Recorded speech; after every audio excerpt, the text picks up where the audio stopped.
일자리가 사라지는 게 아닙니다. 당신이 밀려나는 겁니다. AI가 일자리를 없앤다는 말 지금 틀렸습니다. 정확하게 말하면 절반만 맞고 절반은 더 무서운 방향으로 틀렸어요. 일자리 자체가 사라지는 게 아니에요. 그 자리에 있던 사람이 빠지는 겁니다. 조용히 예고 없이 지금 이 순간에도 어딘가에서 누군가의 업무가 자동화되고 있고 그 사람은 아직 그걸 모르고 있을 가능성이 높습니다.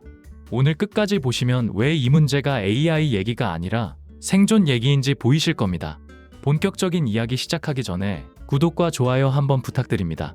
자, AI 때문에 일자리 없어진다. 뉴스에서 매일 나오는 말입니다.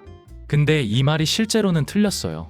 산업혁명 때도 똑같은 말이 나왔어요. 기계가 들어오면 사람이 다 굶어 죽는다고. 실제로는요, 일자리가 없어진 게 아니라 바뀐 겁니다.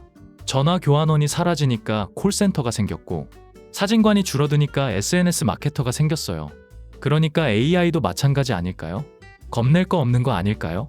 저도 처음엔 그렇게 생각했습니다. 근데 한 가지를 놓쳤어요. 산업혁명 때 새 일자리가 생기기까지 얼마나 걸렸냐는 겁니다. 방직기가 들어오고 나서 공장 관리직이 자리를 잡기까지 한 세대가 걸렸어요. 그 사이에 밀려난 사람들은 그냥 밀려난 겁니다. 역사책은 결과만 쓰지 그 중간을 안 씁니다. 근데 이번엔 그 반대입니다. 산업혁명은 적응할 시간이 너무 길었어요. AI는 적응할 시간이 너무 짧습니다. 한 세대가 아니에요. 지금 다니는 회사 안에서 내 직책이 유지되는 동안에 벌어지는 일입니다. 일자리는 생깁니다. 맞아요. 근데 그게 내 자리냐는 전혀 다른 질문입니다. 그리고 그 사이 시간이 이번엔 너무 짧아요. 여기서부터가 진짜입니다. AI가 일자리를 어떻게 바꾸는지 전문가들이 쓰는 말이 있습니다. 직업이 사라지는 게 아니라 태스크가 자동화된다. MIT 경제학자 데이비드 오터가 오랫동안 이 방향으로 연구해왔어요. 기술이 직업 자체를 없애는 게 아니라 직업 안에 있는 특정 작업들을 대체한다는 겁니다. 그 말이 지금 AI 시대에 그대로 적용되고 있어요. 태스크가 뭐냐고요? 업무 안에 있는 단위 작업들이에요. 회계사라는 직업이 없어지는 게 아니에요. 회계사가 하던 일 중에서 전표 정리, 숫자 검토, 보고서 초안 작성 이런 것들이 AI로 넘어가는 겁니다. 그러면 회계사가 살아남으려면 뭘 해야 할까요? AI가 못하는 걸 해야 합니다. 판단, 설득, 맥락 읽기, 관계 관리. 근데 지금 대부분의 직장인이 하루 8시간 동안 하는 일이 어느 쪽에 가깝습니까? 엑셀 정리, 보고서 포맷 맞추기, 이메일 요약, 일정 관리. 이게 AI가 지금 당장 할 수 있는 것들입니다. 직업 이름표는 살아남아요. 그 이름표를 달고 있는 사람 중 일부가 밀려나는 겁니다. 이거 결국 내 얘기입니다. 내가 지금 하는 일이 AI가 처리할 수 있는 영역이냐? 그게 지금 가장 중요한 질문이에요. 그렇다면 왜 하필 지금 이렇게 빨라진 걸까요? 기술이 바뀌는 건 언제나 있었던 일입니다. 그때마다 사람은 결국 적응했어요. 근데 이번엔 다른 게 하나 있습니다. 예전 기술 변화는 눈에 보였어요. 공장에 기계가 들어오는 게 보였고 컴퓨터가 책상 위에 올라오는 게 보였어요. 보이니까 준비라도 했습니다. 지금은 안 보입니다. 내 업무 시스템 안으로 조용히 들어와요. 어느 날 보고서가 AI로 자동 작성되기 시작하고 어느 날 고객 응대 첫 단계가 보수로 바뀌어 있어요. 그게 공지 없이 회의 없이 그냥 됩니다. 눈치채기도 전에 내 역할의 일부가 이미 넘어간 겁니다. 지금 다니시는 회사에서 올해 새로 도입된 툴이 몇 개입니까? 그 툴이 원래 누가 하던 일을 대신하고 있는지 한 번이라도 생각해 보신 적 있습니까? 그 부분이 AI로 넘어가는 속도가 내가 새로운 역할을 익히는 속도보다 빠르면 그게 밀려나는 구조예요. 아무도 당신 잘렸어요 라고 말 안 해줍니다. 그냥 역할이 얇아지는 겁니다.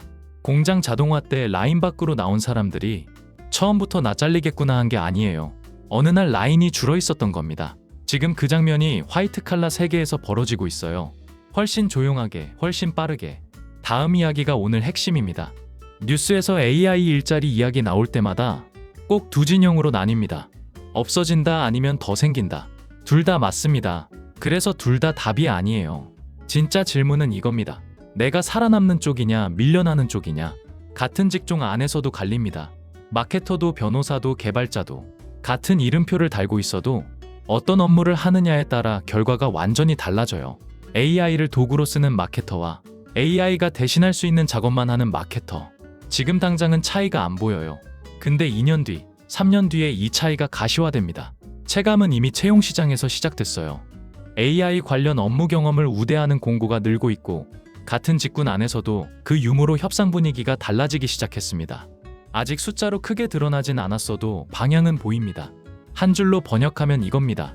기술을 모르는 게 문제가 아니라 기술을 쓰는 사람과 같은 자리에 서 있는 게 문제입니다. 이게 내 통장이랑 무관하지 않습니다. 내가 받는 연봉, 내가 다닐 수 있는 회사, 내가 협상할 수 있는 조건. 이게 지금 이 흐름 안에 들어와 있어요. 어느 날 팀에 AI 잘 쓰는 동료가 한 명 들어옵니다.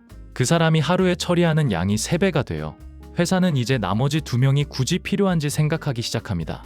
이미 일부 기업에서 벌어지고 있는 일이에요. 잘린다는 얘기가 아닙니다. 내 역할의 무게가 달라진다는 겁니다. 반대 상황도 있습니다. 내가 먼저 AI를 도구로 쓰기 시작하면 같은 시간 안에 더 많은 결과물이 나와요. 그게 협상력이 됩니다. 연봉이 됩니다. 이직카드가 됩니다. 기술이 무서운 게 아니에요. 기술을 아무것도 안 한 채로 옆에서 지켜보는 게 무서운 겁니다. 직장인만의 얘기가 아닙니다. 디자인 외주, 번역, 카피라이팅, 영상 편집. 이 중 일부가 이미 단가가 내려가고 있어요. AI가 기본 퀄리티를 대량으로 처리하기 시작하면서 단순 납품형 작업의 가격이 눌리는 구조입니다. 살아남는 프리랜서는 어떤 사람이냐? AI가 못 만드는 맥락과 감각을 가진 사람입니다. 그리고 AI를 쓰면서 더 빨리, 더 많이 만드는 사람이에요. 이건 시장 얘기입니다. 그리고 시장은 내 수입이랑 직결돼요. 오늘 얘기를 멀리서 들으면 이렇게 들립니다. AI가 발전하고 있고 세상이 바뀌고 있다. 가까이서 들으면 다릅니다. 내가 지금 하고 있는 일이, 내 연봉이, 내 고용 상태가 이 흐름 안에 이미 들어와 있다. 두려워하라는 얘기가 아닙니다. 뉴스처럼 AI 시대가 왔습니다로 끝내려는 것도 아니에요. 그냥 한번 생각해 볼 만한 질문을 드리는 겁니다. 지금 내가 하루 8시간 동안 하는 일 중에 AI가 처리할 수 없는 게 몇 시간이나 됩니까? 그 숫자가 내 생존 여백입니다. 일자리가 사라지는 게 아닙니다.